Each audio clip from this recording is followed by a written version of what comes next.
Mrs. Beanie Stacy. Siya po yung ano po namin, happy pill po dito sa bahay. Yeah, makita ko lang smile mo talaga. Ang wish ko sa'yo, Stako, sana i-keep mo yung smile na palaging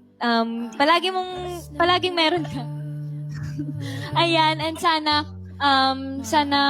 yun, thank you sa pagpapasaya mo, and ang wish ko na sana wag kang mag-self-doubt kasi magaling ka and you are worth it na sa lahat ng bagay. I love you! Ay.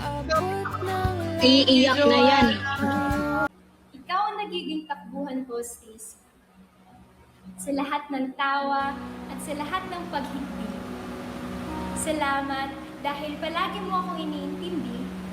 Palagi man tayo magsigawan at minsan may nakakarindi. Paraan natin yon para mapakita natin ang ating pagmamahalan na hanggang huli. Boom! Aww!